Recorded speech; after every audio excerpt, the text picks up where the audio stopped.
In Fairfield County, something new comes across my desk every day. Crimes are committed, cases are solved, and a community is made safe by the hardworking employees of the Fairfield County Sheriff's Office.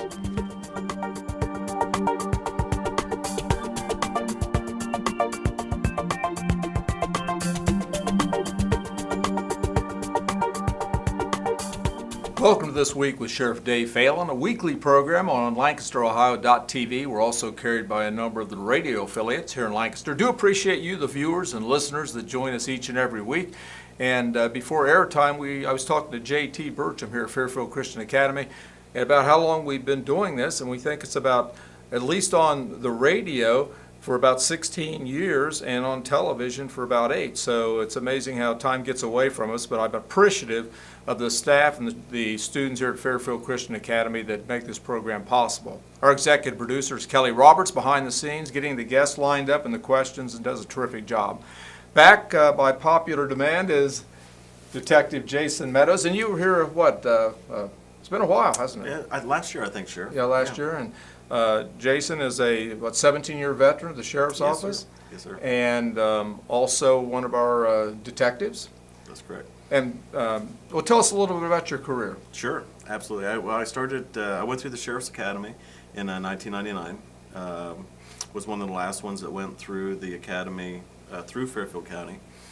And then shortly after graduating the academy, early June 2000, I got hired full-time. Started off on the patrol division, and then I had an opportunity for a short period of time, about 6 to 8 months, to work in the jail division, and then I went back to patrol, and then just a little over 5 years ago I had the opportunity to go to the Detective Bureau. So I have been in the Detective Bureau now for the past 5 years, so it's been a great experience. And one of the things I think it makes our Detective Bureau unique, and a lot of agencies our size, is the fact that you guys and gals have to be able to investigate any type of crime. Like as a larger metropolitan police department, when I was with Columbus or Washington, D.C., you had a detective that all they did was homicides. All they did was auto thefts. All they did was bad checks. But you've got to do everything from the white-collar crime to the homicides. We do, yeah. We investigate everything from felony theft to homicide. I work with 5 other detectives, so you never know what's going to come across your desk, day to day. It could be that, like you said, the theft, the burglary, sexual assault. So it probably helps having that type of training to be able to, there's so many different facets of criminal investigations, because many of them blend over, don't they? They do. Unfortunately, as we've discovered more recently, well, I wouldn't say more recently, as we've discovered, with the drug epidemic that we've been facing, 95% of the caseload, whether it be a theft, a burglary, some type of a credit card scam, a lot of that stuff is all tied to the drug organizations. Right, and you just look at our jail population and the disproportionate number of people that are inmates are addicted to drugs. It's just amazing. It really, and like I said, it is truly an epidemic that, these folks are so addicted to their drug of choice that they will do anything that they can to be able to fuel that habit, with the thefts and the burglaries and things of that nature. Recently, We've been hearing about a lot of telephone scams, things going on. Tell us a little bit about what you've been investigating. Sure. So there was some reports that were recently filed with the office where some of our residents have been receiving calls from individuals that identify themselves as employees of the Fairfield County Sheriff's Office, and actually even using the names of some of our sergeants at the department.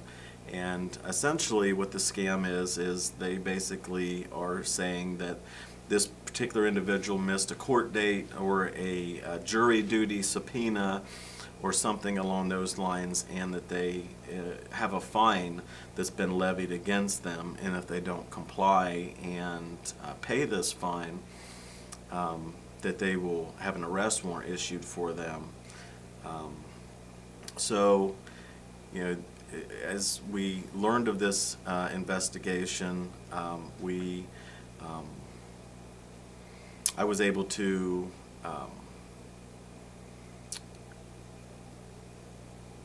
get a grand jury subpoena and try to start tracking down maybe where these calls were coming from. And that's currently where I am at in my investigation. Is I just got the grand jury subpoena information back, and am in the process of trying to track these individuals down. And there's a degree of sophistication about these calls and the information they have, because they actually were able to get names of some of our supervisors. So when they call, there's some, it sounds like it's a legitimate call. And I felt bad because there was one gentleman that had sent them $1,000, and he came to the sheriff's office because he wanted to talk to the sergeant and make sure that they got the money and that warrants had been dropped and everything. So that's just tragic when you think about it. Absolutely. And you know, one of the things is you know, we don't call people on the phone and tell them that they, you know, missed their court date. A lot of the individuals that are perpetrating this crime are asking them to go get a green dot card, and those can be purchased at, you know, virtually any retailer. And once they purchase those cards, then they can give that individual the 14-digit code on the back, and essentially then that person's able to access the money off the card. More recently, I had learned that there was a victim, that the individual who stated that they were with a law enforcement agency or the sheriff's office, stayed on the phone with this lady from the time she left her residence until the time that she got to the retailer.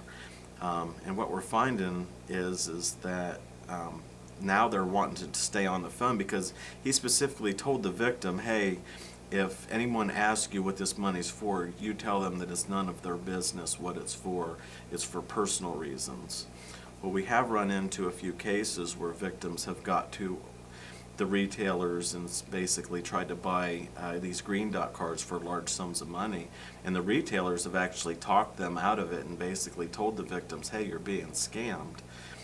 So now the criminal has taken this to another level where they're staying on the phone with them, so that if anyone asks questions, that they're in the ear of the person who they're trying to get the money from. And are these random calls that they make, or do they target certain individuals? I would say that they're probably random. Okay. But on the other side of that, some of our victims are elderly, and typically that may be the person who may feel compelled to comply with it, you know, for the fear of being arrested or something like that. Yeah, and I heard a few years ago that a disproportionate number of seniors that are scammed, they never report it because maybe they're embarrassed. Maybe they never know that it's not true. Right. I mean, it's hard to tell how often this happens, and the times that we are never notified. So with that being said, what are some things that our listeners and viewers can do to avoid being scammed? What are some red flags? What are some things they need to do? And why don't you explain that a little bit, Detective? Absolutely, sure. One of the big things is to know that we do not call people on the telephone and tell them that they've missed a court date. We don't tell people over the phone that we're going to come and arrest them, you know, on a warrant. We do a lot of this work in person.